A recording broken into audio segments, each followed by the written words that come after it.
이 평가 모의고사 보셨을 테니까 보면서 전체적 경향, 학습 포인트 이런 것들 좀 파악해보고 그 다음에 뒤에 이거 일단 하고 뒤에 몇 가지 문제, 오답률 높았던 문제들 어떻게 풀 것인가, 문제를 어떻게 접근해야 되는 것인가에 대해서 또 한번 설명을 해보도록 할 거예요. 그래서 전체적인 총평과 학습 방향 첫 번째, 그 다음에 개별적인 문제, 문제 풀이 정도 생각하시면 되겠습니다. 근데 뭐 지문을 다 읽고 싹 다 해드릴 수는 없고, 그런 의미는 없고 전체적으로 어떻게 볼 것인가, 그 다음에 이 문제 풀 때 이런 지문을 읽을 때 어떤 포커스, 어디에 포커스를 맞춰서 읽어야 되고 어떻게 풀어야 될 것인가, 그런 거 중심으로 갈게요. 이게 사진이 왜 이러냐.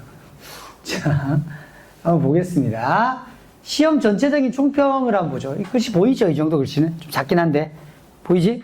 여러분 뭐 저기 프린트 있으니까 전체 총평을 보면 작년 평가원 수능 대비 독서의 난도, 독서가 좀 어려워졌죠. 이게 포인트예요. 근데 작년 수능보다 쉬워졌다라는 평이 있는데 저는 그렇게 보지 않습니다. 전체적으로 보면 작년 수능보다 어려워요. 어려워. 근데 컷을 보면 1, 2점 정도 작년 수능보다 높아요. 컷이. 어려운데 컷이 높다? 이게 뭔 말이겠니? 응?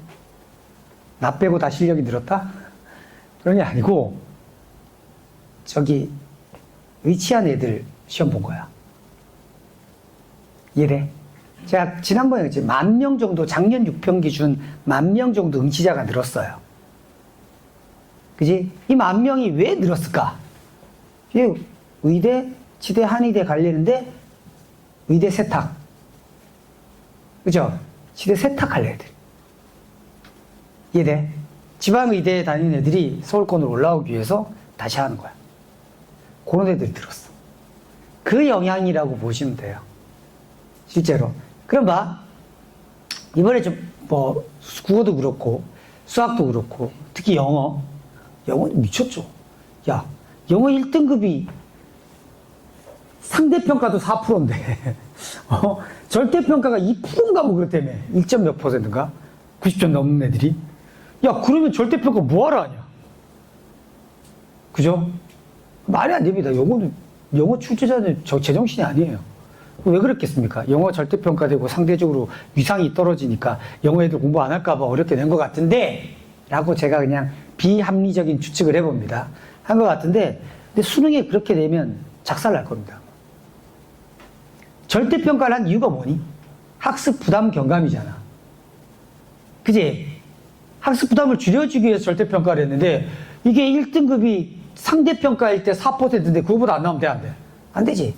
그래서 실제로 7에서 8% 1등급이 나오도록 내야 돼요. 절대평가의 목적은 거기에 있습니다. 그래서 영어는 완전히 실패함. 이렇게 되면 안 돼.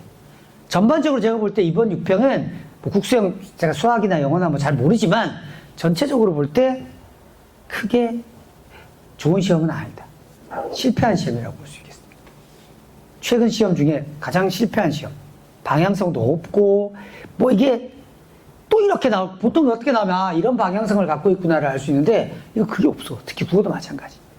조금 제가 보통 평가원 디스 안 하는데, 실망. 그죠? 문제 수준도 왔다리 갔다리 하고, 좀 레벨도 왔다리 갔다리 하고, 그래서 좀 실망했습니다. 아무튼, 중요한 건 독서 난도가 높아졌다. 뭐가? 논리학 지문이 다시 등장했죠. 한참 안 나왔어, 이거 논리학. 그죠? 수능에서 논리학 마지막 나왔던 게 베이스주의인가? 그거 그게 단데, 베이스주의도 정도의 문제에서 크게 어렵지 않은 수준이었거든? 그 정도였는데, 물론 해겔의 변증법을 나왔을 때를 논리학이라고 볼 수 있는가는 모르겠지만, 그 사실 논리학이라고 보기 좀 애매하고, 철학과 미학이라고 보고, 그거 나왔을 때 빼고는 논리학 지문이 등장했고, 심지어 어려워요. 그죠? 여태까지 나왔던 논리학 지문 중에 가장 어려웠을걸? 논리학 지문 중에? 지문으로 따지자면. 그치? 그 정답률에서 확연히 늘어납니다. 그러니까 이건 미친놈들이에요. 이렇게 내면 안 돼. 이렇게 내면 안 됩니다. 난이도를 난도를 좀 낮추든가 해야지, 이렇게 해놓고 애들 보고 하라고 하면 어떡해. 아니면 가를 엄청 쉽게 내고 나를 좀 복잡하게 내든가. 그래서 애들이 반타작은 어떻게 꾸역꾸역 할 수 있도록 만들어주든가 해야 되지, 이런 식으로 내면 안 되는데, 수능에 또 그러니까 보통 평가원에서 독서가 어려웠을 때 했더니 지문이 좀 어렵긴 한데 문제는 한두 개 빼고는 풀만하게 되거든. 근데 이거는 문제도 어때? 지문도 문제도 풀만하지가 않습니다. 그죠? 오케이. 이따 좀 볼게요. 문학의 포인트는 이겁니다. 전체적인 난도는 향상됐어요. 전체적 난도. 근데 지난해와 같이 아주 어려운 게 없을 뿐이야. 이해돼? 제 작년 같은 경우는 되게 어려운 문제들을 꽂았단 말이야. 한 2개 정도. 그럼 거기서 시간 잡아먹고 틀리고. 근데 지금은 아주 어려운 건 없는데 아주 쉬웠던 건 없어 또. 그러니까 전체적으로 평균을 그래서 평균적 난이도를 따지면 작년과 유사하지만 어려운 게 내려오고 쉬운 게 약간 올라갔다. 이거는 사실 극단적 어떤 방향성을 드러낼 수도 있습니다. 예를 들면 고만고만 잘하면 작년 문학보다 훨씬 더 좋은 점수를 받을 수 있는데 그렇지 않고 고만고만 꼬이기 시작하면 와장창 날아가기도 해요. 다행히 고만고만 풀 수 있었습니다만 아무튼 그런 거. 그 다음 이거 문법입니다. 문법 제가 빠졌네. 지금 제가 급하게 만들다 보니까 빠졌는데 문법이에요. 3번은 문법. 작년 수능과 마찬가지로 문법은 나와있네. 어렵다기보다는 헷갈리는 문제. 그 다음에 낯선 문제. 차자표기. 고전 문법에서 차자표기는, 이 차자표기면 사실 이게 향찰이거든?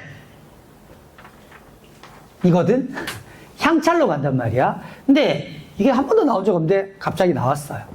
그러니까 굳이 차자는 중세국어가 아니야. 고대국어야. 그래서 보통 원래 문법에서 고대국어, 중세국어, 근대국어, 현대국어 이렇게 배우거든요. 근데 한 번도 안 나왔던 고대국어에 차자표기가 나왔다는 거 보시면 되고. 근데 풀 수 있어. 화작은 생각보다 시간이 걸리는 문제. 특히 40번대 이하의 문제. 특히 이따 이야기하겠지만 고쳐쓰기. 이거 연습해야 된다. 고쳐쓰기 항상 어렵게 나온다. 그죠? 왜 고쳐쓰기가 화작 푸는 애들한테 어려우냐면 고쳐쓰기는 약간 문법의 영역에 가까워요. 약간. 그렇기 때문에 아예 문법을 안 하기 때문에 이게 나오면 어려워해. 이제 그렇다고 문법을 할 수는 없으니까 고쳐쓰기 공부 좀 하셔야 된다. 그 다음 오답률 한번 보세요. 오답률이 아주 높은 문항들이 예년에 비해 언매 기준, 화작도 마찬가지인데 언매 기준으로 보면 이래. 자, 작년 수능이야. 작년 수능에서 오답률 1위가 10번 독서 문장형이거든. 근데 이게 오답률이 71.6%예요. 그러니까 10명이 시험 보면 7명쯤이 틀린다는 얘기야. 3명만 맞힌다는 얘기지. 그 다음에 2위가 문학 문제였죠. 독서, 문학. 근데 69점 비슷하죠. 그 다음에 독서 하나가, 요거는 문법 하나. 그 다음에 또 독서. 그래서 문학 하나, 독서가 하나, 둘, 세 개. 문법이 하나. 요 비중은 거의 비슷한 것 같아. 근데 5위가 63.7%니까 정답률이 63.7%, 100명이면 한 64명 정도, 그지? 맞히고, 정답률이니까, 오답률이니까, 미안합니다. 오답률. 이죠? 그러니까, 38명 정도, 37명 정도, 36명. 그러니까 100명 중에 36명 정도를 맞힌다는 얘기지. 맞니? 무슨 말인지 알겠지? 근데, 이번에 보면 6평 보세요. 78.8% 오답률이. 이 말은 뭐야? 거의 100명이 시험 보면 22명, 아니지. 21명만 맞히는 거야. 갭이 너무 크지. 그 다음 봐. 77, 76, 74야. 미치가 이런 거 한 번도 없었습니다. 이런 적이. 정답률, 즉 오답률 한 60%, 70% 하면 좀 어렵다고 하거든요. 근데 작년 수능도 저 정도야. 30%, 대부분이 30%지. 정답률 자체만 보면. 그치? 한 개 빼고. 근데 지금 봐. 4개가 정답률이 20%대입니다. 맞습니까? 이게 누가 쉬웠대? 말이 안 되지. 작년 지금 올해 네 번째가 그나마 34번 문학 이제 이고요. 그래서 문학 하나, 독서, 문법 하나는 패턴은 똑같아. 그러니까 이걸 보면 출제할 때 오답률 1, 2, 3, 4, 5위까지를 잡을 때 보통 문학 하나 끼워 놓고 독서 3개, 그 다음에 언매 혹은 화작에서 화작도 한 개 있습니다. 이제 그 정도 5개를 끼워 넣는구나 라고 생각하면 돼. 일단 패턴이 거의 그런 비슷한 패턴으로 나와. 뭐 약간 달라지긴 하지만. 그래서 지금 보면 오답률 높은 문항이 예년에 비해 대폭 증가했기 때문에 이게 뭐겠니? 점수가 이렇게 갈라져 버린단 말이야. 그죠? 그러니까 맞히는 애들과 못 맞히는 애들. 이게 차이가 날 겁니다. 이게 왜 이렇게 냈을까를 추론을 한번 해보면 이게 의대 정원 늘어나고 말고 하는 것 때문에 즉 상위권, 그 다음에 상위권도 극상위권, 좀 위에 있는 상위권 애들이 대거 유입되고 얘들을 변별해야 된다는 압박감이 좀 있었던 것 같아요. 평가원 전체가. 이해돼요? 그러다 보니까 이런 류의 패턴이 됐고, 근데 국어는 어느 정도 성공한 것 같아. 수학은 모르겠지만. 영어는 완전 실패했고. 완전 갭이 벌어져 버렸고. 그래서 그런, 굳이 따지자면, 이 원인을 찾자면, 그 극상위권을 구별하기 위해서 되는 거지. 이것 때문에 어떻게 상위권, 중위권 애들이 싸대기 맞는 거야. 상대적으로. 그렇지 않습니까? 과연 수능도 이렇게 나올 것인가 했을 때 수능도 이렇게 내면 안 된다고 봐요, 저는. 아무리 그래도. 그렇게까지 내면 안 된다. 그 다음, 이렇게 된다. 봐두세요. 그래서, 이게, 이런 경우가 단 한 번도 없었어. 이렇게 떼거리로 1, 2위부터 4위까지가 전부 다 정답률이 20%대. 그치? 100명이 시험 보면 정답률 4위인데도 거의 10명이 차이 나지. 10% 가까이 차이 나지. 그치? 그렇다, 이 말이야. 그런 것들 좀 보시고요. 그 다음, EBS 연계는 문학은 체감 연계도가 되게 높았죠. 예를 들면, 이대봉전, 그 다음에 아버지의 땅, 그 다음에 우부가, 그 다음에 청산행. 그죠? 이 네 개가 다 연계였습니다, 심지어. 근데 여러분 기억하는지 모르겠지만, 이대봉전 우리 했다. 객관 1에서. 그죠?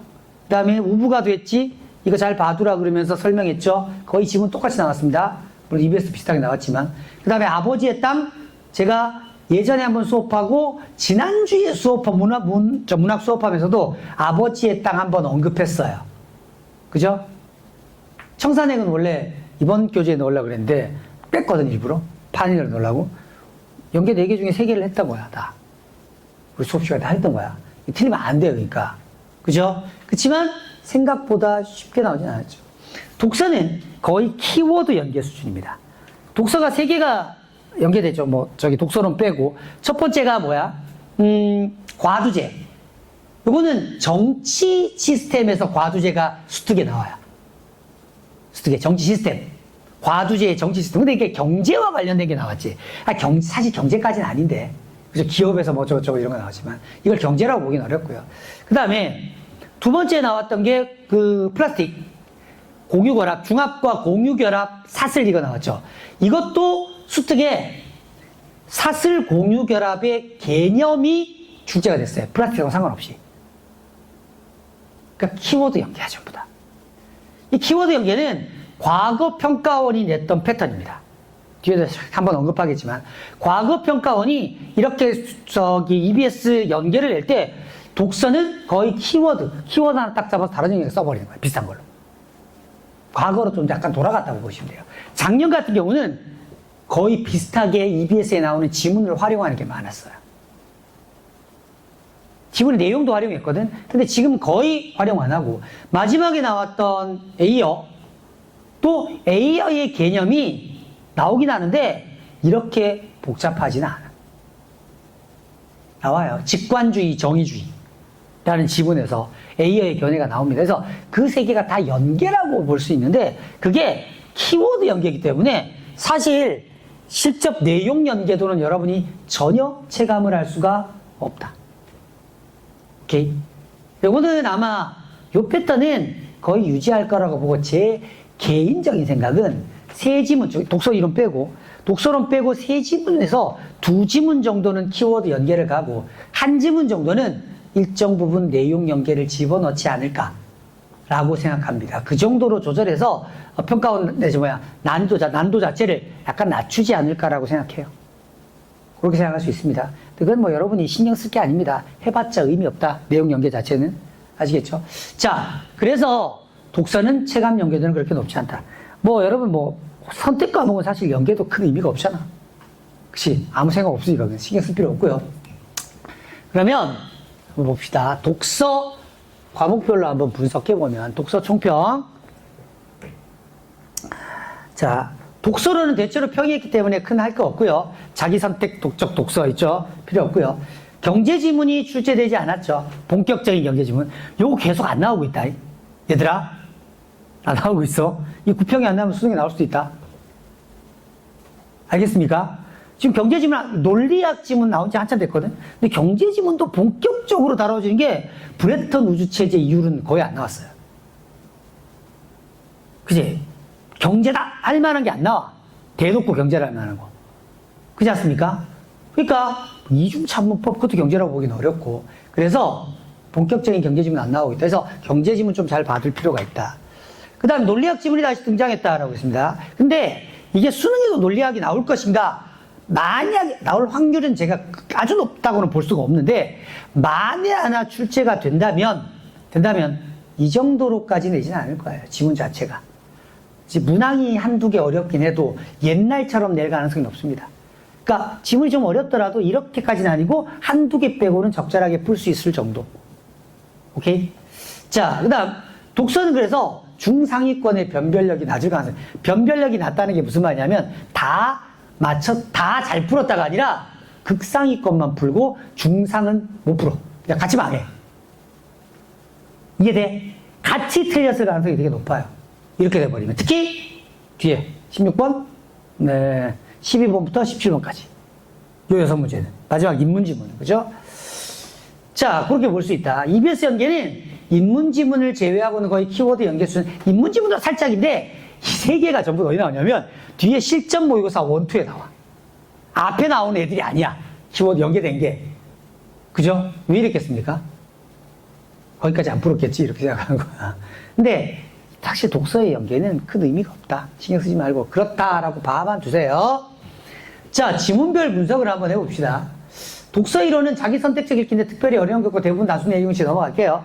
그 다음 사회지문 과두제 경영입니다. 수특히 과두제 철칙인데 과두제의 개념만 가지고 연계했고요. 거의 단순 팩트 체크로 풀 수 있습니다. 그래서 이 정도 지문은 여러분이 뭐 해야 돼? 여기서는 시간을 세이브하는 빠른 속도로 풀어야 됩니다. 그냥 시간 줄이는 정도로 쓸 수 있는 지문이고요. 그 다음에 과학기술 지문 보시면 플라스틱 중합 과정이고요.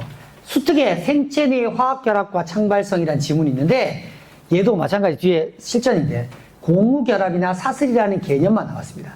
여기서는 이게 중합과정의 기본 원리 요거를 좀 분석해야 되거든. 기본 원리, 중합과정의 기본 원리. 그래서 이 중합과정의 기본 원리가 그 다음에 뭐 공유결합이 있어야 되는데 안정화되려면 공유결합을 하는데 공유결합하면은 사슬 하나가 끊어져서 하나 남는 애가 있고 얘 때문에 또 공유결합을 하다 보면 계속 사슬이 이어지고 등등등등 이렇게 하잖아. 그지? 그런 것들. 그래서 그게 포인트입니다. 네. 자, 중요한 건 9번입니다. 이 20.8 정답률이. 근데 이게 사실 요거는 지금 메가스터디 기준이고 앞에 쓴 건 제가 EBS 기준이에요. 조금 다르긴 한데 거의 비슷해. 얘가 오답률 1이에요. 9번이. 의외로. 오답률 1이야. 그러니까 이거를 선택지를 꼼꼼하게 파악만 하면 되는데 자, 여러분 그럼 뒤에 넘겨서 9번 문제 한번 보세요.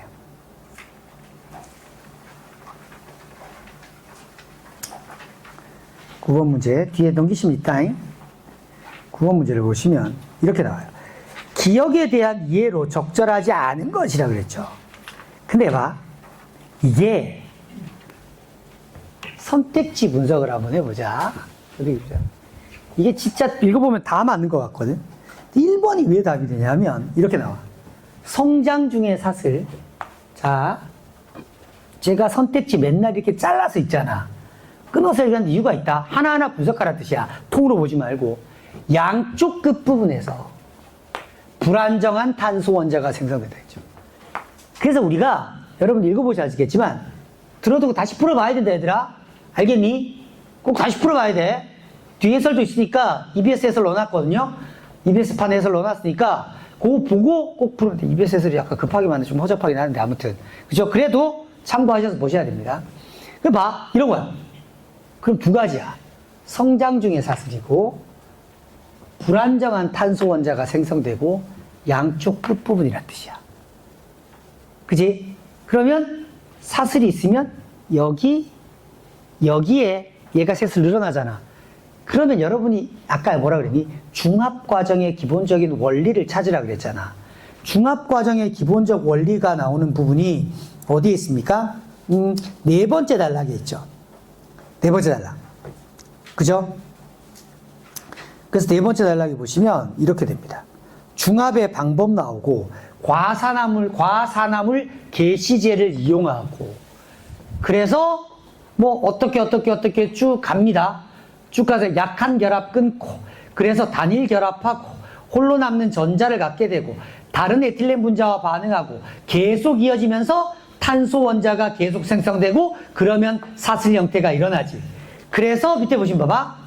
이 사슬은 지속적으로 성장하고 사슬 끝에는 불안정한 탄소 원자가 존재하게 된다 그랬지. 근데 성장하는 두 사슬 끝이 서로 만나 결합하면 안정하게 되니까 이 말은 두 사슬이잖아. 그러면 이 사슬 하나에 이 부분만 계속 불안정한 상태지. 여기는 아니야. 알겠니? 사슬이 두 개가 있으면 여기가 아니라 이쪽이 불안정하고 얘도 이쪽이 불안정한데 얘들끼리 만나면 안정해지는 거야. 맞니? 이해되죠? 그런데 1번 선택지 그러면 우리가 자 지문에서 선택지를 찾았어. 그치? 성장 중 사슬 오케이 콜. 불안정한 탄소 원자 있다. 나와. 근데 이게 그 양쪽 끝 부분이 아닌 거야. 양쪽 끝 부분은 하나의 사슬에 이렇게 돼버려야 되잖아. 그치? 그래서 얘가 틀리는 거예요. 이해됩니까? 그러니까 자, 이 문제를 풀기 위한 가장 기본적인 건 뭐예요? 여기서 세 개의 정보로 나눈다. 내가 팩트 체크해야 될 선택지를 확인해야 될 정보를 세 개의 조각으로 잘라주는 게 일단 중요해. 첫 번째가 성장 중 사슬, 두 번째가 양쪽 끝부분, 그 다음에 불안정한 탄소 원자의 생성이야. 그치? 그래서 하나, 얘는 뭐야? 꼼꼼히 읽어야 될 거 아니야. 근데 이거 틀린 이유는 쭉에 거고 생성되지가 맞는 것 같은데 이렇게 넘어가 버린 거야. 왜? 지 머릿속에 확인 안 하는 말이야, 하나씩 확인하지 않고 아 맞다 대충 이 원리였지 하고 넘어가 버리기 때문에 이걸 못 찾아내는 거죠. 그래서 제가 문제풀이 항상 선택지 잡고 줄 긋고 자르고 하지. 왜냐하면 확인해야 될 정보를 조각 내에서 일단 확인하고 조각에서 해결이 안 되면 연결하는 거야. 그게 문제풀이의 가장 기본입니다. 이해했으니까 통으로 딱 읽고 하자. 그렇게 풀리는 문제도 있지. 근데 어려운 것들은 그렇게 오히려 안 풀리고 평가원은 이런 식으로 쪼잔하게 트릭을 쓴단 말이야. 제가 그랬죠. 여러분의 이해력만 독해력만 측정하는 게 아니라 그랬지 평가원이 하는 건. 기억하죠? 이해력과 독해력만 측정하는 것이 아니라 어떻게 하면 시간을 뺐을까를 고민한단 말이야. 근데 이렇게 하면 그냥 넘어가 버린다. 이해됩니까? 자, 여기서 어떤 걸 배워야 될지 알겠죠? 오케이. 자, 다시 앞으로 돌아가서 그러면 봅시다. 아이고. 자, 그거 빼고는 전체적으로 크게 어렵지는 않습니다. 넘어가서. 자, 이제 12번, 17번. 얘가 개짜증인데, A어의 도덕 문장에 대한 해석, 그 다음에 도덕 문장과 전권 긍정식의 행크스의 해석, 대한 행크스의 해석입니다. 수특의 직관주의와 정의주의라는 부분에 출제가 이미 되어 있어요. 출제가 되어 있습니다. 있는데, 여기 가장 난도가 높았죠. 근데 여기 중요한 건 핵심 화제. 제가 지난주 수업에서 우리가 핵심 화제가 왜 중요한지를 이야기한 적이 있습니다. 그죠? 이따가 정보의 내용이 파악이 되지 않거나, 혹은, 이제 정보 내용이 파악이 안 되거나, 혹은, 이거 뭔 소리지 싶으면 핵심 화제와 어떤 관련이 있는지를 찾아보라 그랬잖아. 아니, 핵심 화제와의 관련성을 항상 생각하고 얘를 붙들고 그랬지. 아, 맞아. 이거 핵심 화제 무슨 관계? 얘는 핵심 화제 어떤 관계? 이 핵심 화제에 대해서 뭐라고 이야기하지? 이걸 보면 좀 낫거든요. 근데 이런 지문 여러분 읽다 보면 그냥 정신 잃어버립니다. 이따가. 정신을 잃을 때 항상 뭐 하라고? 핵심 화제를 찾아주라고. 알겠니? 핵심 화제를 찾아야지 하고 읽으시면 돼요. 찾아놓고 보시면 되는데, 그래서 핵심 화제가 도덕 문장에 대한 개념이 나옵니다. 그죠? 그러니까 도덕 문장은 진리적 가치가 없다. 즉, 참거짓이 없다. 이렇게 이야기한단 말이야. 그러면서 이유를 대고요. 전권 긍정식일 때는 그러면 참거짓 어떻게 돼? 이렇게 이야기해. 그지? 그래서 가와 나의 관계에서, 지문에서 가의 에이어의 견해를 나의 행크스가 비판하죠. 그지? 그러니까 근데 이게 문제는 대놓고 비판한다는 말이 없으니까 헷갈리는 거야. 자, 그래서 비판한다는 걸 여러분이 잡고 독해를 하셔야 되고요. 13번, 15번, 16번인데 이게 정답률이 겁나 낮단 말이야. 그지? 보통 여러분 정답률 36.1%면요.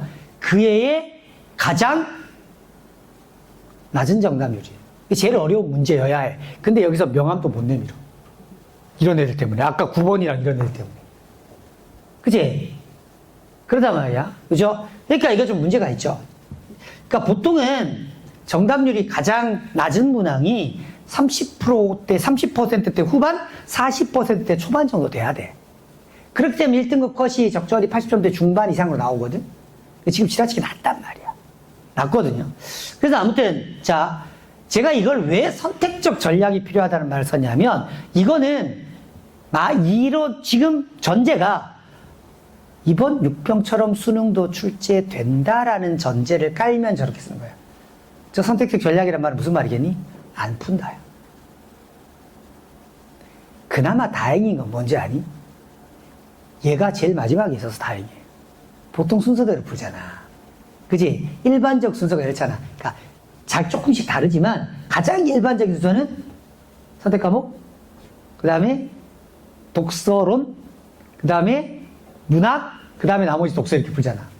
그렇게 풀다 보면 자연스럽게 어떻게 제일 이번에 12번부터 16번까지 인문 지문을 제일 끝에 풀게 되지. 보통. 그죠? 이렇게 풀게 되지. 그래서 아까 이야기했지. 의대 가려고 빠져나온 애들, 시험 본 애들, 의대 다니는데 의대 가려고 하는 애들 있지. 그지? 걔들, 혹은 의대 아닌데 상당히 입결이 높은 학교, 높은까지만 의대를 가기 위해서 이번에 새로 나온 애들이 있다. 시험 본 애들이 있겠지. 걔들 때문이기도 하겠지만 얘가 마지막에 있었기 때문에 애초부터 얘를 그냥 풀어도 틀리고 안 풀어도 틀리는 거기 때문에 앞에 거 열심히 풀고 뒤에 그냥 찍어도 됐단 말이야. 그래서 어려웠던 난도에 비해서 1컷이 디펜스가 된 편이에요. 등급 컷이. 이해됩니까? 이거 만약에 두 번째나 첫 번째 지문에 있었잖아. 컷 더 내려갑니다. 82점 정도 2, 3점 내려갔을 거예요. 근데 이게 마지막에 있었기 때문에 대부분의 수험생들이 마지막에 푼다고. 그치? 딱 보니까 또 경제 없잖아. 할만한데? 하면 사회 풀어본다고 또. 그죠? 그렇기 때문에 얘가 요런 현상이 나다. 계속 인문이 지금 이게 가끔씩 인문이 이렇게 어렵게 나온다. 그래서 다행히 이 1컷, 컷이 좀 방어가 된 지점이 있어. 평가원이 이걸 고려하는지 안 하는지 제가 모르겠어요. 그죠? 그러니까 이게 만약에 12번부터 16번 인문 지문이 첫 번째나 두 번째 있었으면 컷 내려갑니다. 평가원 개가쳐도 컷이 넘어갔다. 근데 다행히 마지막에 있어서 애초에 앞에서 열심히 풀고 뒤에 시간 없어서 못 푼 애들 있지. 그런 애들 어차피 못 풀 거였기 때문에 앞에 거의 정답률을 높여서 그나마 이 정도 1컷, 등급 컷이 디펜스가 좀 됐다라고 보시면 됩니다. 이거는 운 좋게 디펜스 된 거야, 사실. 평가는 이걸 고려했을지 안 했을지는 제가 알 수가 없습니다. 원인은 그런 이유다. 고려 여부와 상관없이. 자, 그래서 여러분 13, 15, 16을 한번 볼게요. 기억 안 나잖아, 이거 사실은 여러분. 그치? 안 풀었을 수도 있고 있는데 그 포인트만 좀 잡아드릴게요. 어떻게 풀 것인가. 그지? 13번 같은 문제를 풀 때 여러분이 잘 보셔야 되는 게 여기서 이거는 거의 내용일치입니다. 내용일치.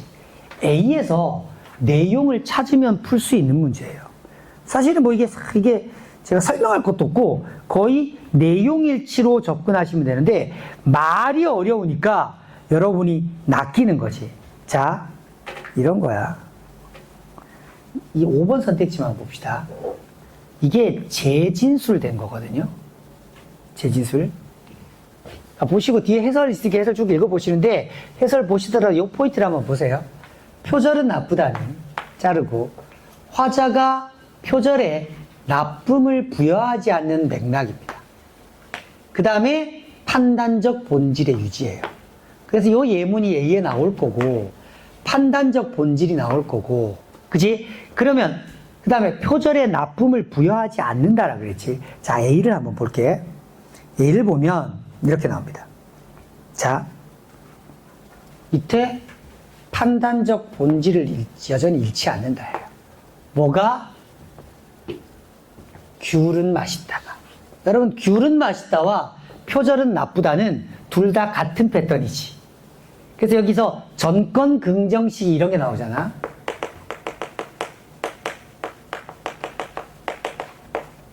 P면 Q이다. P이다. 따라서 Q이다. 그지? 이렇게 나오고 귤이 맛있다면 귤은 비싸다. 귤은 맛있다. 비싸다. 귤은 비싸다. 이렇게 되는 거지. 이런 문장이 나왔단 말이야. 그래서 여기서 귤은 맛있다 혹은 선택지에 표절은 나쁘다는 P에 해당되죠. 그죠? 그러면 봐봐. 판단적 본질을 여전히 잃지 않는다 그랬지. 그지? 맞습니까? 근데 봐. 이렇게. 귤은 맛있다면 귤은 비싸다라는 이게 조건문이에요. 그럼 얘를 뭐라고 불렀다? 조건문이에요. 화자가 대상에 속성을 부여하는 행위는 아니래. 그지? 속성을 부여하는 행위니까 속성이 뭐예요? 속성. 저 위에 A의 제일 위에 한번 올라가서 보세요. 표절은 나쁘다는 나왔다. 표절이라는 대상에 나쁨이라는 속성을 부여한 거지. 그지? 그건데 금방 밑에 봐. 좀 전에 귤은 맛있다면 귤은 비싸다라는 조건문은 속성을 부여하는 행위가 아니지. 그럼 다시 5번 선택지 봐봐. 화자가 표절에 나쁨을 부여하지 않는 맥락은 다른 말로 바꾸면 뭐가 돼, 그러면? 조건문이 되죠. 그치? 맞니? 그치?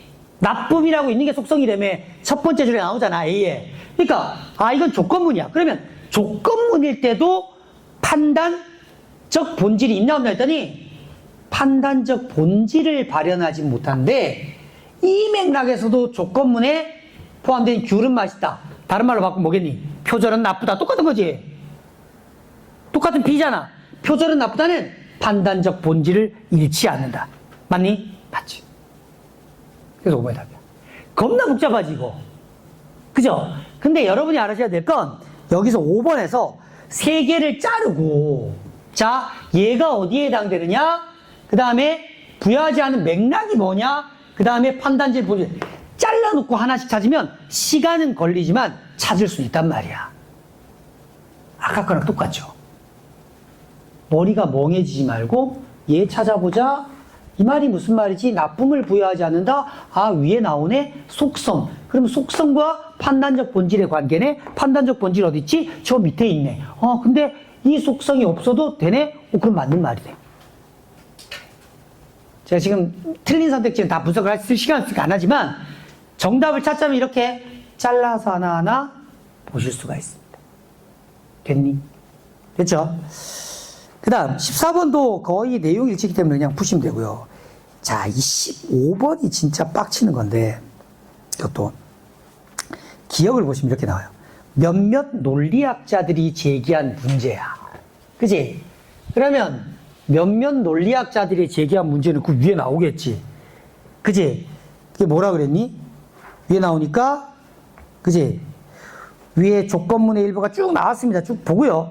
그 다음에, 자, 기억을 이해한 내용으로 적절하지 않은 것 그랬습니다. 그럼 봐. 에이어의 윤리학 견해가 옳다면 했습니다. 그럼 여러분 뭐 찾아야 돼? 에이어의 윤리학 견해를 찾아야 돼. 자르고. 전권 긍정이 직관적으로 타당하다. 이거 조건별 과지. 에이어의 윤리학의 견해가 옳다면 전권 긍정은 직관적으로 타당해 보이게 되는 거야. 그래야 돼. 그치? 그럼 여러분, 전권 긍정이 직관적으로 하려면 어떻게 돼야 돼? A의 윤리학 견해가 뭐였니? 도덕 문장은 어떻다고요? 여러분, 진리, 저 앞에 가에서 뭐라 그래? 도덕 문장은 진리 적합성을 가져, 안 가져? 가의 두 번째 단락 보세요. 가의 첫 번째 문장. 가의 첫 번째 단락에 밑에서 세 번째 줄, A어 네모돼 있고, 도덕적으로 옳고 그름에 관한 문장인 도덕 문장은 진리적 합성, 다시 말하면 참 거짓인 성질을 갖지 않죠. 그러면 얘는 참이나 거짓이 안 돼. 그 다음에 여러분 이렇게 찾아놓고 잘 봐. 그치? 그거 찾아야 돼. A의 윤리학 견해가 뭔지를 찾아야 돼. 일단 두 번째, 전권 긍정이 직관적으로 타당하게 보인대. 전권 긍정식은 뭐예요? 그럼 전권 긍정 찾고 타당하다 찾으면 되겠지. 그죠? 맞습니까? 그러면 전권 긍정식은 어디 있죠? 나에 있었잖아요. 그치? 직관적으로 타당해 보인다는데 봐봐. 그 근거리 법칙이라 그랬지? 여러분 기억 밑에 한번 보세요. 그치? 이렇게 이야기해. 표절은 나쁘다. 전권 긍정식의 표절은 나쁘다면 표절을 돕는 것은 나쁘다. 표절은 나쁘다 따라서 표절을 돕는 것은 나쁘다 라는 논증은 직관적으로 타당해 보여. 그치? 하지만 표절은 나쁘다가 감정을 표현했다면 위 논증은 타당하지 않다라고 해야 돼. 여러분 키워드가 뭐예요? 감정이죠. 그럼 여러분 도덕 문장은 참 거짓이 안 되는데, 자 다시 도덕 문장을 좀 더 보세요. 앞에 가서 도덕 문장의 개념이 뭐예요? 옳고 그름에 관한 거고요. 도덕 문장은 뭘 가진다 그랬습니까? 그 B 찾아보세요. 가의 B, 다 D 찾았습니까? 이게 다 찾는 거야. 그러니까 시간이 걸린 거야. D 찾았습니까? 불러일으켜 찾았죠. 그 위에 보세요. 도덕 문장은 감정이나 태도를 표현한다 그랬지. 그러면 참 거짓이 아니라 감정 태도인데, 그지? 근데 자 다시 돌아가서 아까 전권 긍정식 기억 밑에, 그지? 감정을 한다면 타당하지 않아야 돼. 이게 감정 태도면 직관적으로 타당하면 돼, 안 돼? 안 돼. 그지? 그러니까 타당해 보이게 하면 틀리는 거야. 이해돼? 야, 이게 여러분 이 내용을 이해하려는 게 아니라 이건 제가 어떻게 하나하나 찾았나를 보세요. 일단 뭘 찾았습니까? A의 윤리학적 견해. 근데 도덕 문장 참거짓 안 된다 찾았어. 근데 전권 긍정식이 직관적으로 타당해 보인다 봤더니 밑에 갔더니 어떻게? 전권 긍정식에 이렇게 나와 감정을 표현하면 타당하지 않다라 해야 돼. 그러면 이게 옳다 타당하다. 그럼 얘는 감정을 표현하면 안 되지. 그렇잖아. 그치? 그러니까 감정을 표현하면 타당해 보이면 안 돼. 그래서 감정이 있나 없나 봤더니 감정 태도를 나타내는데 그럼 타당해 보이면 안 되는데? 틀렸지. 이렇게 하면 된단 말이야. 자, 다시 한번 보여줄게. 잘 봐. 과정을 잘 따라 하시면 돼요. 여러분 보실 때 쓸데없이 머리 쓰지 말고 복잡하게 하지 말고 예의학의 윤리학 경에 참 거짓 안 됨. 찾았어. 오케이. 전권 긍정이 직관적으로 타당하게 보이게 된다. 이 부분 어디니? 봤더니 직관적으로 타당하게 보인다가 기억 밑에 있네. 근데 감정을 표현하면 타당하지 않아야 돼. 그 바로 나오잖아. 그러면 얘가 감정만 안 표현하면 타당한 거 맞네? 그치? 근데 봤더니 도덕 문장이 감정이나 태도를 표현한대. 그럼 타당하다 그러면 안 되지. 됐나요? 됐나요? 그래서 1번이 답이죠. 찾아가, 봐. 이게 사실 다 찾아가는 거였어.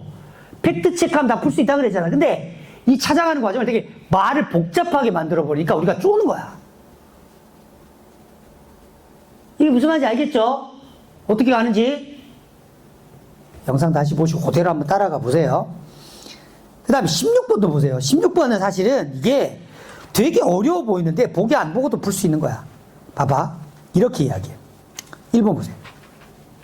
도덕 문장이 잘 봐. 태도나 감정을 표현한다는 주장. 이거 누구의 주장이야? A어의 주장이죠. 도덕 문장을 포함하는 조건문이 태도에 대한 태도를 표현한다. 야, 도덕 문장을 표현하는 조건이 태도를 표현해. 어쨌든 태도에 대한 태도지만 태도는 태도잖아. 근데 상충할 수가 있니? 야, 얘도 태도나 감정 표현하고 얘도 태도에 대한 태도를 표현하는데 뜬금없이 상충은 뭐야? 서로 다르다는 얘기잖아. 같은 말인데? 이거 단순하게 생각하면 쉬워. 쫄아서 들리는 거야.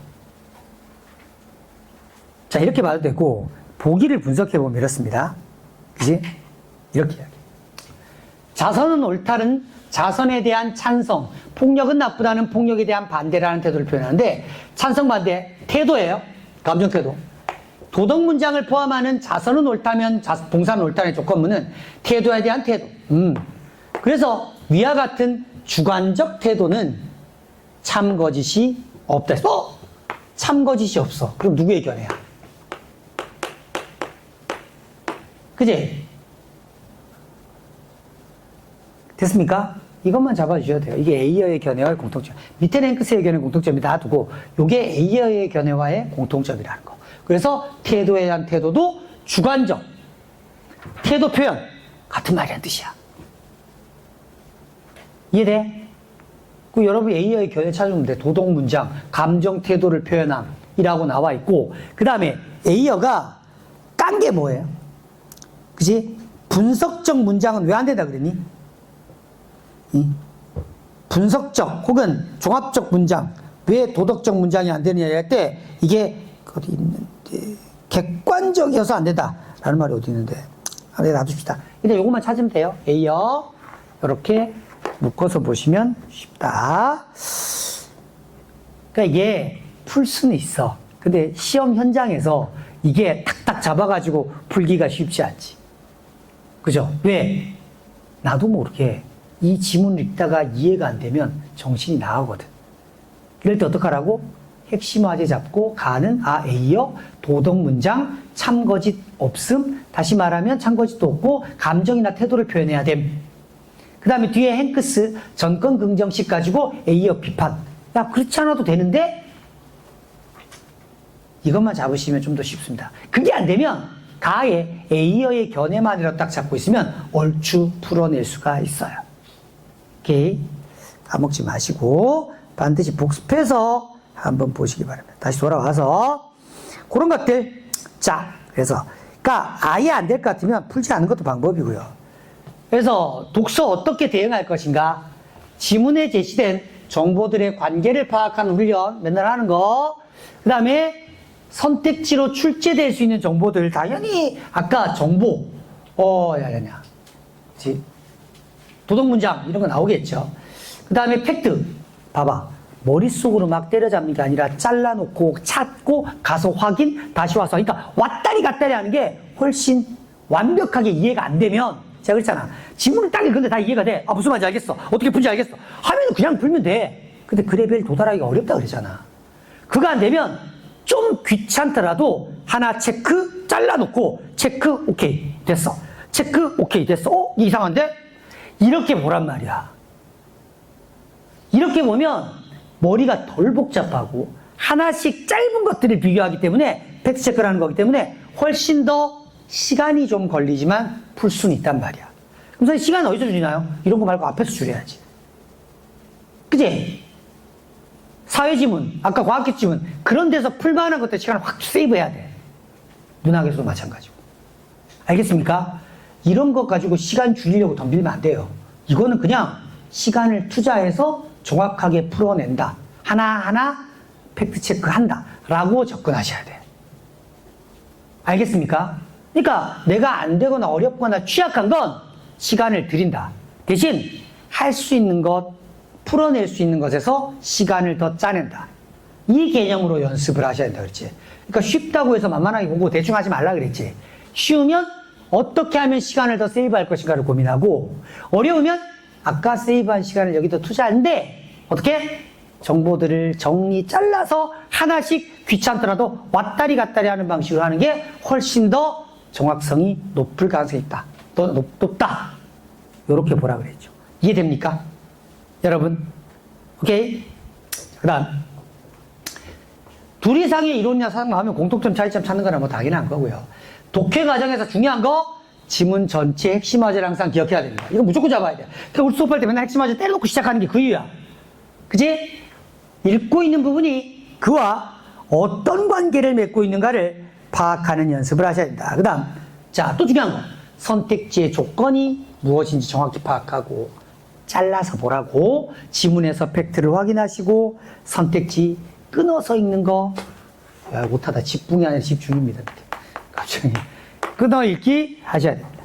그 다음, EBS 연계도 집착하지 말고, 지문 문제 어떻게 풀 것인가를 고민하라. 연계도 집착하지 말라는 뜻이에요.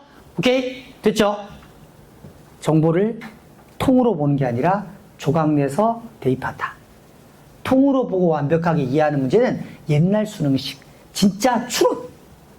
그럴 때 어떻게? 지문 내용이 어렵지 않았어요. 과거에, 예전에, 독서는 비문학이라고 불리던 시절. 그죠? 그때는 지문이 짧고 쉬웠어요. 개수는 많아도. 지금 계속 6개씩 나왔거든? 근데 짧고 쉬웠어. 그래서 어떻게 푸냐면 쭉 읽고 이해하고 머릿속으로 다 간 다음에 쓱 읽고 이렇게 풀었단 말이야. 이런 식으로 안 풀었다고. 근데 최근에는 지문의 길이도 조금 더 길었다가 다시 짧아졌지만 정보량도 많고 복잡한 구조를 갖고 있다고. 근데 옛날 방식으로 그렇게 하기에는 우리의 독해력이 그만큼 올라가 있지 못하다고. 그리고 단기적으로 성적을 향상시켜야 되잖아. 그러니까 제가 이런 방법을 알려드린 겁니다. 궁극의 방법은 아니지만 단기적으로 성적 향상에 써먹을 수 있기 때문에. 알겠죠? 그지? 알겠죠? 쉬운 것도 어려운 것도 연습하는 뭐 쉬운 건 어떻게 하면 더 빨리 풀 것인가. 어려운 건 시간을 들인다 대신 조각조각 정보를 내서 하나씩 팩트를 확인하면서 풀어본다. 이렇게 보시면 되겠습니다. 그 다음 문학입니다. 충평. 아주 어려운 문항은 배제됐지만 전체적 난이도는 좀 높아진 경향이 있습니다. 그래서 아까 이야기했죠. 그러니까 예를 들면 예전엔 이랬다면 한 이렇게 모이는 거야. 이해되지? 이런 거야. 그러니까 이런 거에 장단점이 있다 그랬지. 하나 풀리면 쭈르륵 해서 완벽하게 다 풀어낼 수 있는 장점이 있는 반면 말리기 시작하면 왕창 말려버려. 그러니까 이렇게 되면 뭐가 중요해지냐면 첫 번째 지문의 내용 파악이 되게 중요해져. 아예 이렇게 되면 지문 이렇게 되면 어차피 파악이 나발이 왜는 틀리는 거고 지문 내용 좀 덜 파악해도 문제가 쉽기 때문에 풀어버리거든. 그지? 풀어버리는데 이렇게 되면 지문의 정확한 내용 이 파악이 돼야 요게 싹 한꺼번에 묶여서 가는 거야. 이해됩니까? 그래서 선택지도 중요하고요. 하지만 지문 정확하게 포인트 잡는 연습을 하셔야 됩니다.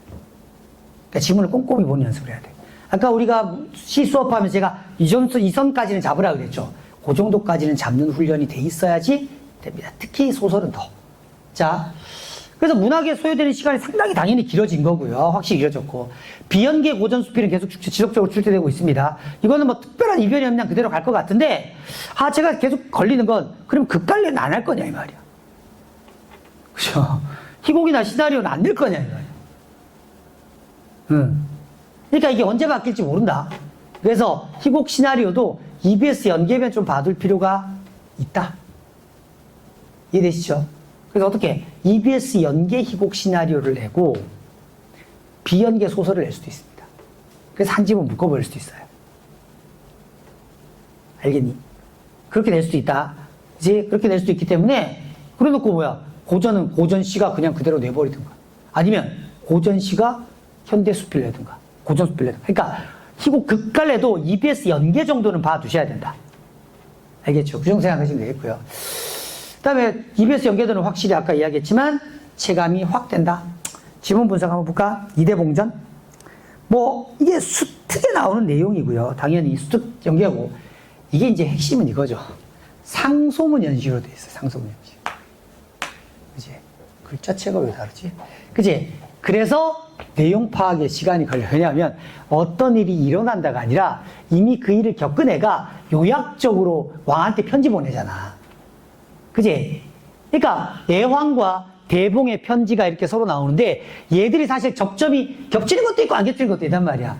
그래서 그걸 가지고 판단하는 게 어렵기 때문에 지문이 읽는데 조금 파악하는데 시간이 좀 걸렸을 가능성이 좀 높습니다. 그 정도의 어떤 의미를 부여하면 될 것 같고요. 나머지는 거의 내용일치 찾는 거죠. 찾는 거. 그래서 지문과 선택지 내용만 꼼꼼하게 확인하시면 어렵지 않게 풀 수 있는 거고, 이런 거 보시면 21번 문제를 한번 볼게요. 여러분 보세요. 3점짜리인데 이게 아까 제가 수업하면서 풀었던 왜 이래? 패턴이랑 왜 이게 안 나오냐? 거의 비슷한데 적절하지 않은 걸 찾으라 그랬고 이렇게 이야기해. 그치? 잘 봐. 공적 가치와 사적 목표가 나와. 그치? 그래서 이런 뭐 조력한다 나오고요. 그 다음에 공적 활약을 해서 공적 가치고 근데 이면에 사적 목표의 추구도 있는 거야. 공적 활약을 하지만 사적 목표도 있는 거야. 그래서 어쩌고 저쩌는데 여러분 적절하지 않게 나오려면 어떻게 해야 돼? 얘인데 얘라고 하거나 얘인데 얘라고 하거나 하면 틀리는 거지. 그렇잖아. 두 개 나눠놨잖아. 공적 가치가 있고 사적 목표가 있는 거야. 물론 얘를 이념, 충 이건 공적이죠. 이러면서도 이걸 추구하는데 그러면 얘네가 관계에 있는 거면 적절한 거고 이 관계가 없는데 관계가 있다면 적절하지 않는 거겠지. 그래서 잘 봐. 4번을 보시면 이렇게 돼요. 표류하던 이대봉이 천우신조로 무인절도에서 이시랑과 제외했어요. 오케이. 근데 이게 공적 활약이니? 아빠 만난 거 아니야? 아니지. 이건 사적인 거지. 봐. 이 패턴으로 낸단 말이야. 공적, 사적 나눠놓고 사적인데 공적이라고 쓱 주거나 공적인데 사적이라고 쓱 줘버린단 말이야. 이런 식으로 적절해. 그러면 여러분 보기 읽을 때 딱 어떻게 생각해? 아, 이거 봐라. 공적, 사적 구분해야겠네. 무슨 말인지 알겠습니까? 보기를 읽으실 때 벌써 이거 공적, 사적 구분해서 나오겠구나. 요거 구분해야지 라는 연습을 하셔야 돼. 그러면 답이 눈에 쉽게 띌 거 아니야. 이게 뭐야? 시간을 세이브하는 거야. 이런 거 하나에서 시간 다 조금씩 어떻게 주서 이삭죽기에서 시간 긁어 모아서 아까 인문지문 가서 쓰는 거야. 알겠습니까? 모든 지문을 동일한 속도로 풀 수도 없죠. 당연히. 자, 그런 포인트 한번 봐주시면 좋겠고요. 그 다음 다시 작자미상의 그 다음에 우부가 수특 탄홍설 비연계입니다. 그쵸? 요거 지문과 선택지 내용 꼼꼼하게 파악해야 되고 고전 수필에서 내용을 정확히 파악, 뇌피셜을 주의하라 그랬는데 이게 뭐냐면 그 농부가 나오잖아. 하늘을 향해 꼿꼿이 고개를 들고 있는 애와 그 술 처먹고 자고 있는 애 있지. 근데 우리가 얼핏 혼자 뇌피셜 돌려버리면 술 처먹고 자고 있는 애 게으른 애. 야, 어차피 안 돼. 이거 망할 거야 하고 안 하네. 그 다음에 하늘을 향해 꼿꼿이 들고 있는 애는 열심히 하네라고 착각할 수 있잖아. 근데 실제로 지문은 어땠니? 그지? 아, 이거 농사 안 되겠지만 열심히 해봐야지. 한 애가 나중에 술 먹고 자고 있는 애고, 그지? 야, 이거 어차피 농사 망하면 끝인데 뭐 안 될 거야. 하고 비관적으로 생각하고 농사 안 지은 애가 하늘을 쳐다보고 있는 애였지. 그치? 얘네들 이거 착각하기 쉽다. 우리가 작년부터 일관되게 고전 수필이 해석이 애매한 부분이 있도록 많이 출제했잖아요. 그죠? 작년 6월에 물이 있는데 물이 어디까지 포함하느냐, 이거, 그지? 지도를 보니 물이냐, 이것부터 시작해서 작년 수능도 마찬가지로 그런 비슷한 패턴인데 얘도 살짝 헷갈리는 패턴을 낸다. 해석이. 오해할 수 있는 지점을 낸다. 뭘로? 뇌피셜로 그냥 풀면. 알겠습니까? 잊어버리지 마세요. 그러니까 자, 고전 수필 풀 때 꼼꼼하게 따져야 돼. 그러니까 요 정도로만 나와도 괜찮아. 이거 이상 복잡하진 않을 텐데, 그래서 뇌피셜을 주의해야 된다. 그 다음 임철호의 아버지의 땅입니다. 그죠? 수특이 나오는 작품이고요. 선택지를 끊을 거라고 이따 한번 할 거고요. 연계 지문이니까 이게 아버지의 땅에 대한 주제 정도는 파악이 돼 있잖아. 어떤 거라는 거. 그러면 생각보다 문제는 쉽게 풀 수 있습니다. 얘는. 그나마. 그죠? 27번 한번 볼게요. 선택지 끊어읽기. 뒤에 넘어가서 다시 27번 한번 보세요. 왜 안 넘어가? 27번.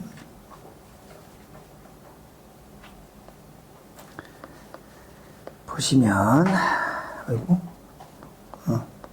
이게, 잘 봐라. 27번, 27번. 지금 많이 틀렸거든?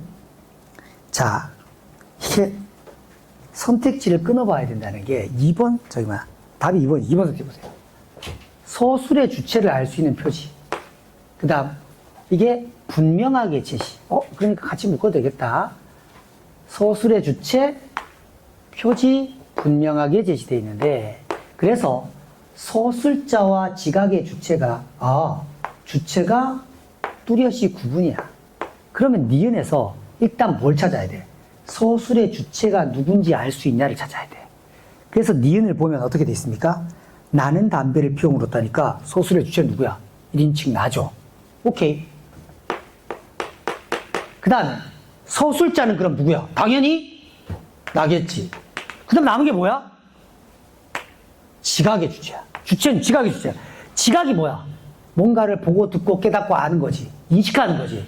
근데 멀리 메마른 초겨울 야산이 헐벗은 등을 까내놓고 죽은 듯이 엎드려 있었대. 그걸 누가 봅니까? 누가 지각해요? 나가. 그지? 그러면 지각의 주체도 나야. 그럼 구분되니? 안 되지. 이거 흘려 읽으면 많이 틀리거든. 그죠? 그러니까 잘라서 보면 된다. 이거 사실 의외로 시간이 많이 걸리거나 틀릴 수 있다. 이렇게 보시면 되겠습니다. 그러니까 이렇게 선택지를 분해 잘라서 좀 봐라. 넘어가서 다시 앞에 돌아가서 한번 봅시다. 자, 그 다음 이기철의 청산행 김현승 사실과 관습 고도기후 연계 비연계인데 비연계도 어렵다. 그죠? 그래서 잊어버리지 마세요. 보기를 활용해라. 보기를 활용해라. 그 다음 뇌피셜 금지 했는데 34번 보기 한번 보세요. 34번 문제 다시 돌아가서 봅시다. 이제 자 34번 문제를 보시면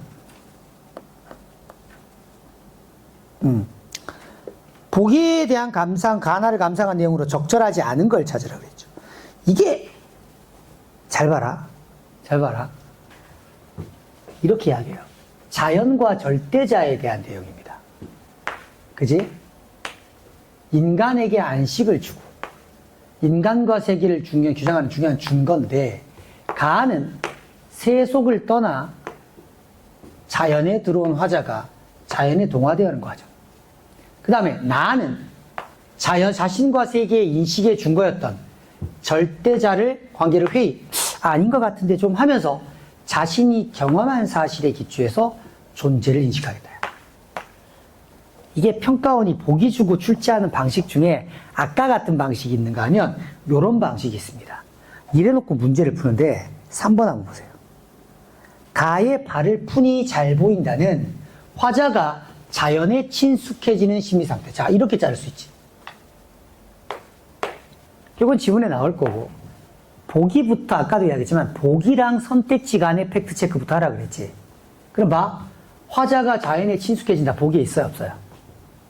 있죠? 자연에 동화되는 과정. 같은 말이잖아. 그지? 오케이, 얘는 있어. 좋아.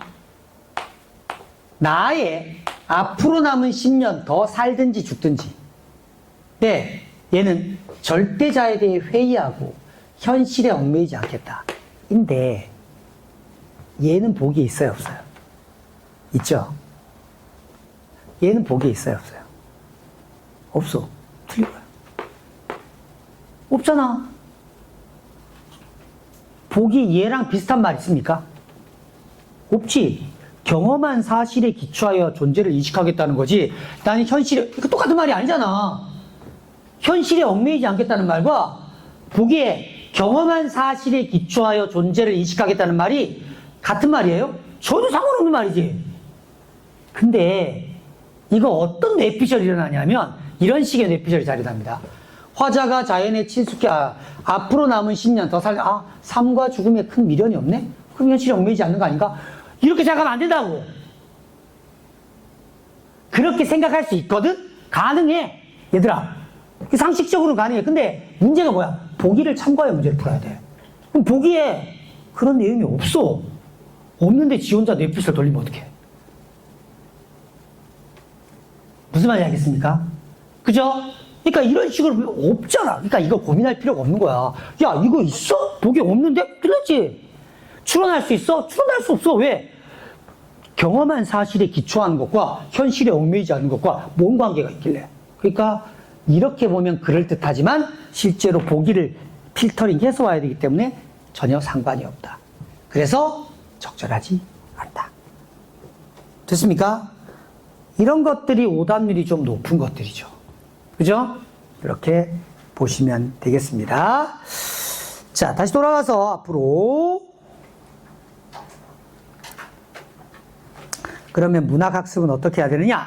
뭐 당연하겠지만 EBS 연계 지문은 반드시 하셔야 됩니다. 그죠? 그리고 이건 우리가 수업 시간에 다 했지. 야, 연계가 4개 됐는데 3개를 했어 이미. 여러분 생각해봐. 그 많은 작품 중에 아직도 더 해야 돼. 해야 되는데 그 많은 작품 중에 한 거 3개 나온단 말이야. 근데 그것도 특이한 게 뭔지 아니? 앞부분에 수업했던 게 다 나왔어요. 그게 뭔 말이겠습니까? 제가 왜 앞부분에 수업할까요? 중요하니까. 더. 상대적으로 출제 가능성이 높으면 앞부분에 합니다. 왜? 그래야 뒤에 한 번 더 하지. 파이널 때 한 번 더 한다고. 중요한 것들은. 7, 8월까지는 이렇게 쭉 갑니다. 가다가 9월부터는 교재에서 나 출제됐던 거 그대로 쓰기도 합니다. 한 번 했던 거. 중요하니까. 출제 안 된 것들, 그죠? 주로 앞에 거. 그 다음에 과제 연계로 나간 지문들 있죠? 그죠? 그거 앞에서 과제 했던 거 그대로 씹기도 합니다. 제가 다시 한번 분석해 드려야 되니까. 그 다음에 새로 만든 문제들을 집어넣습니다. 그래서 파이널 교재가 만들어져요. 이해돼? 파이널 교재는? 그래서 쭉 한번 리뷰를 하고, 리뷰 그 다음에 새로운 거. 제가 이거 밀어두고 안 달아준 게 있거든. 아껴둔 것들이 있어, 보통. 이거는 파이널 해야지. 중간에 나오지 마라. 하는 게 있단 말이야. 그런 식으로 정리해서 갈 거기 때문에 주로 앞에 있는 게 출제 많이 되는 이유가 있어요. 그죠? 9평 때는 아마 수능 완성도 반영할 겁니다. 출제할 때. 근데 그래도 실제로 연계돼서 나오면 수특에서 나올 확률이 더 높죠. 왜냐면 수특이 그 지문이 훨씬 많기 때문에. 독서는 우리가 연계에 크게 집중하지 않는다. 라는 거. 그래서 뭐 어떤 식으로 보통 이야기하냐면, 이제 EBS 설명하면서, EBS 나온 내용들을 설명하면서, 이 개념은 이런 패턴으로도 나올 수 있습니다. 정도를 언급하고 여러분이 그냥 들어두시면 되는 정도. 왜냐면 그걸 지문을 만들기는 시간상으로 물리적으로 불가능해요. 과두제가 기업에서 적용할 수 있지. 그죠? 그런데 그렇게 언제 다 만들이지. 그래서 그거는 이제 보통, 부교재를 활용할 예정입니다. 자, 그렇게 보시면 되겠습니다. 자, 그 다음, 고난도 문항은 없었지만 전체상 난이도 단도 상승, 시간 소요. 그래서 선택지 분석 정확도와 속도를 높이는 연습. 그래서 딱 잘라서 연계되냐 안 되느냐 빨리빨리 매치하는 연습을 하셔야 되고요. 특히 현대문학에 대한 작품 분석에 대한 훈련, 대안이 왜 이렇게 많니? 빨리 쓰다 보니까 낯선 작품에 대한 적응력을 키우시라. 그치? 그럼 어떻게? 소설이면 인물의 심리 성격 겁나 찾자. 훈련. 운문이면 서술어 수식어 중심으로 잡아놓고 전체적 의미의 틀을 잡아놓자. 세세한 건 보기 활용. 요 연습을 계속 하시면 되겠습니다. 그 다음 금방 이야기했던 보기와 내용과 선택지 내용 간의 관계를 분석하는 연습을 충분히 해 두셔야 됩니다. 관계 분석, 아까 이야기했지, 여기 나오냐 안 나오냐 일단 매치부터 시키라고, 단순하게. 그렇게 해서 접근하면 풀기가 훨씬 쉬워진다. 그 다음 화작 볼게요. 화작 선택 한 사람만 들으세요. 그냥 아니면 그냥 보시고. 이게 의외로 까다롭죠. 의외로 까다로운데 이게 고쳐쓰기 문제가 자꾸 들어간단 말이야. 42번과 45번, 45번과 45번 다 고쳐쓰기거든요. 이게 오답률이 좀 높았던 거예요. 그죠? 40번 때. 그러니까 뒤쪽에 있는 이제 화작 통합이나 작문 이렇게 나올 때 이번 다음 주 과제부터는 아마 지금 화작 통합이 들어갈 거예요. 그 선택 과목 연습할 때 과제 더 팩트에 들어가는데 화작 통합 지금도 넣어놨거든. 넣어놨는데 어쨌든 작문이든 화작 통합이든 고쳐쓰기인데, 여러분이 고쳐쓰기를 연습하려면 일단 기본적인 것부터 하고 싶으면 그 옛날 기출 있지. 옛날 기출. 얘들아, 옛날 기출. 옛날 기출에서 그 화법 작문 나눠지기 전 시즌에 화작, 언매 이렇게 나눠지기 전, 아니면 최근 이전, 한 5년 이전 해보면 5개년 이전,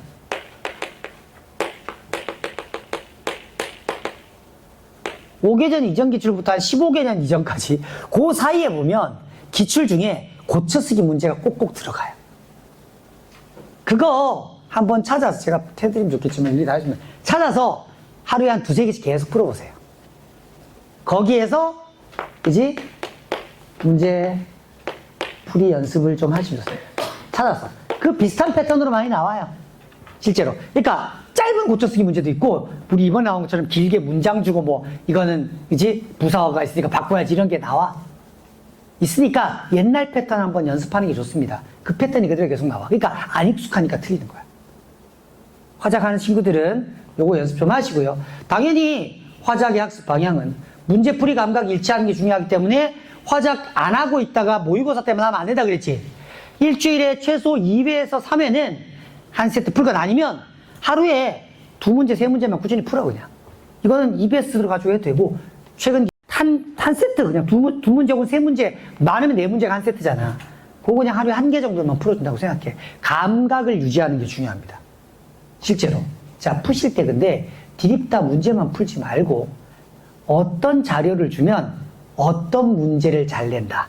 자료와 문제가 어떤 관련을 맺고 있는가를 좀 따지면서 보세요. 그럼 봐.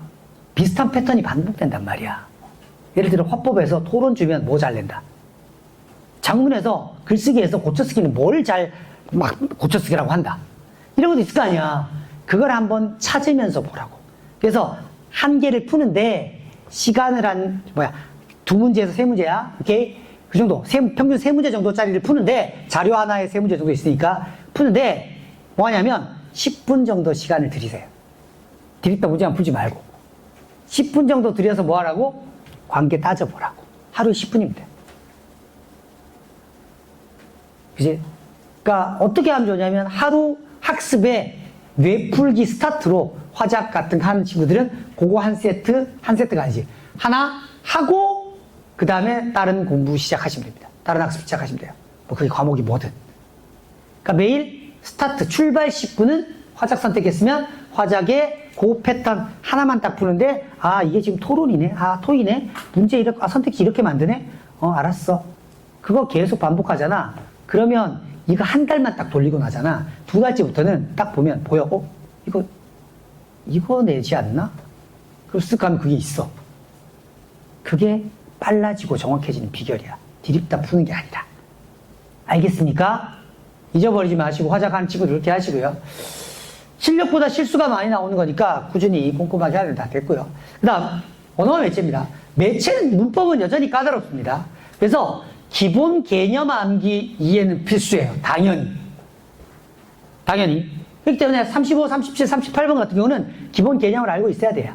뭐 문장 성분이 뭐고 이런 거지 알고 있어야 되고, 자료의 정확한 분석이 필요한 문제, 개념하고 상관없이 자료를 분석해야 되는 게 36번, 38, 39번입니다. 나중에 한번 보세요. 언매 한 친구들은. 그래서 이 두 가지로 나눠져 있기 때문에, 자, 이 둘 다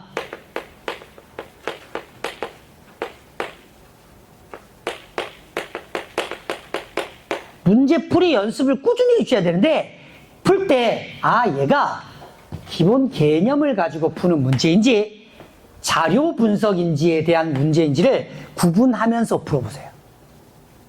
만약에 이게 기본 개념에 대한 정확한 암기나 이해가 있어야 된다면 어떻게?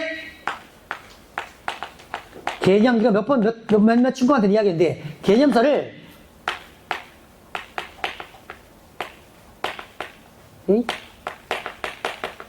오픈북 테스트라고 생각하시고, 이거 개념이네? 그럼 풀기 전에 뭐 한다? 이런 개념?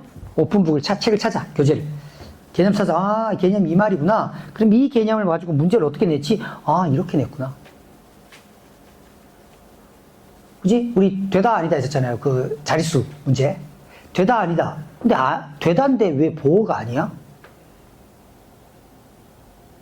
되다 무조건 보어 아니야?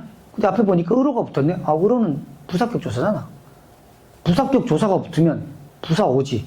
부사격 조사를 붙여놓고 보라고 하면 안 되겠지. 그래서 얘들은 자릿수는 똑같은데 뭐다? 문장 성분이 다르구나.